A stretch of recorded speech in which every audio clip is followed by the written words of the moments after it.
Diqqat! 1 sentyabrdan pensiya bo'yicha kutilmagan o'zgarishlar, darhol ogoh bo'ling. Assalomu alaykum, hurmatli tomoshabin, kanalimizga xush kelibsiz. Eng so'nggi va dolzarb xabarlardan birinchilardan bo'lib xabardor bo'lishni istasangiz, hoziroq kanalimizga obuna bo'lib, like tugmachasini bosib qo'yishni unutmang.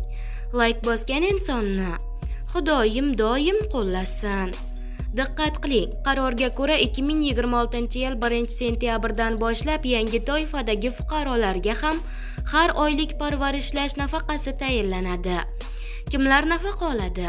Endi 18 yosh va undan katta bo'lgan chuqur darajadagi aqliy zaiflik tashxisi qo'yilgan shaxslarni parvarish qilayotgan qonuniy vakillarga har oylik parvarishlash nafaqasi beriladi.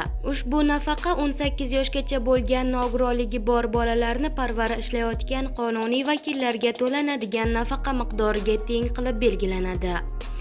Bu esa ko'plab oilalar uchun muhim ijtimoiy yordam hisoblanadi. Muruvvat internet uylari nomi o'zgaradi. Yangi qarorga ko'ra Muruvvat internet uylari g'amxo'rlik markazlari deb qayta nomlanadi. Yangi muvofiqlashtiruvchi markaz tashkil etiladi.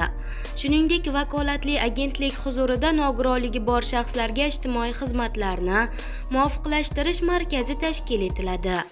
Bu markaz orqali ijtimoiy xizmatlar reabilitatsiyasi parvarish tizimi yanada tizimli tashkil etilishi kutilmoqda.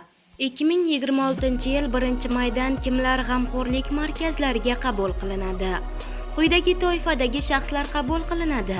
Tibbiy-ijtimoiy ekspert komissiyasi xulosasiga ko'ra joylashtirilishi belgilangan nogironligi bo'lgan bolalar, oila a'zolari yoki yaqin qarindoshlari yo'q, turar joysiz yoki yashashga yaroqsiz sharoitda yashayotgan, ruhiy holati buzilgan 1 va 2 guruh nogironligi bo'lgan shaxslar. Shu toifaga kirmaydigan, ammo ruhiy holati buzilgan 1 va 2 guruh nogironligi bo'lgan boshqa shaxslar. G'amxo'rlik markazlarida yangi tizim joriy etiladi. Endi markazlarda sport mashg'ulotlari, ijodiy faoliyat, ergoterapiya, ijtimoiy va ma'naviy reabilitatsiya orqali tiklash ishlari olib boriladi. Shuningdek, murabbiy kuzatuvida mustaqil yashash xizmati yo'lga qo'yilib, fuqarolarni mustaqil hayotga tayyorlash tizimi joriy etiladi. Ushbu yangilikni boshqalarga ham ulashing.